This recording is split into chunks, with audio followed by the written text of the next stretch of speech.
Mbaka wa Busiki County Paul Akamba yakwatibwa ne banne okuli omubaka omukyalo w'Erwengo Cissy Namujo Koso wa Bunyole East Yusuf Mutembule ku bigambibwa nti beesakira ebitundu 2 ku 10 ku mbalira y'akakiiko k'eddembe ly'obuntu okuyambako akakulira Mariam Wangaddi okulaba nga balinnyisa embalira y'akakiiko. Ono yali yateebwa ku kakalu ka kkooti ku Lwokutaano wabula nga yakafuluma kkooti abakuumaddembe abali mu ngoye eza bulijjo ne baddamu ne bamukwata ng'abantu be okuva olwo bazze bategeeza nga bwe batamanyi gy'ali.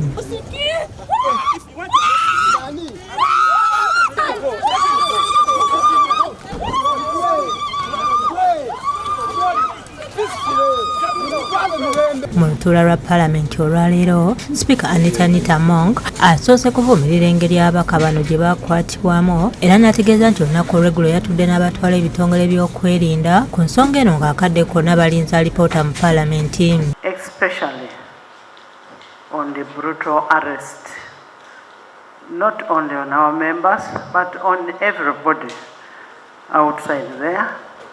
We need to respect the rights of our citizens.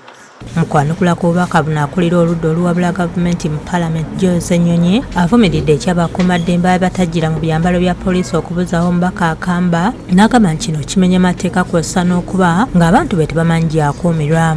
The law is very clear on what an arrest is, who carries out an arrest, because these are plain-clothed men wielding guns, put him in a car. The same thing we've always complained about some of our supporters. They are kidnapped, put in drones, and some people took it for granted. It is real.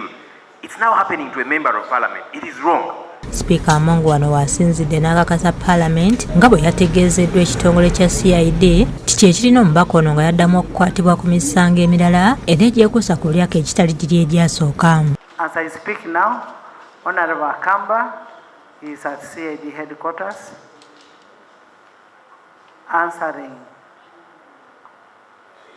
charges on allegations on another case. Ono era agambye nti yategeeza ab'ebyokwerinda nti baddamu kuyisa bbaluwa ziyita babaka kweyanjula eri poliisi wabula zisookewe era bamunyonyole bulungi ekiki kye baagaza ababaka be olwo ye abalagira okugenda okunoonyezebwako. When you bring the summons, want not on hearsay. No. Tell me why exactly you want this person. Mu ngeri yemu akakasiza nti yafunye ebbaluwa nga ziriko ababaka abalala be bayita okweyanjula.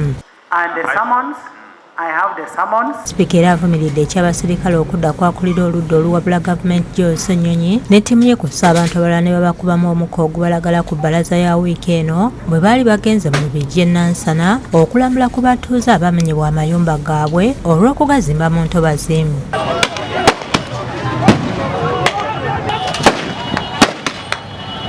Akatiriza nti mulimu gw'abakulembeze okulambula be bakulembera nga tewali nsonga lwaki poliisi eba eteetaganya emirimu gyabwe. Now, if somebody is going to check and see the people in that area and you're tear gassing, so where shall we ever get refuge in this?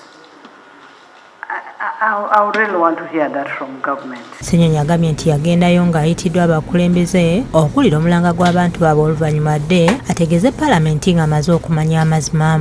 Agambye nti enkola ya gavumenti okuleka abanene okusigala mu ntobazi n'esengula abantu abamazeewo emyaka ate nga bulijjo ebajjamu emisolo kyennyamiza. Abantu toyinza bakonvinsinga nti bali mu bukyamu ng'ate waliwo abalala bakola ekintu kyekimu temubakutteeko ate nga abaddewo ebbanga lino lyonna basasula omusolo kati zo bamenya nti kye bakola kikyamu. Gavumenti erina okubeera organized. Sipiika Amongo era agambye nti gavumenti esaanye okuvaayo okukola enteekateeka nga bukyali ku nsonga z'entobazi kubanga ne mu kibuga wennyini enkuba bw'etonnya ebizimbe bingi biboga nga bannannyini byo tebagambwako kyokka ne bafuumula abanaku. There are places where malls are. And you know this is what? Wetland.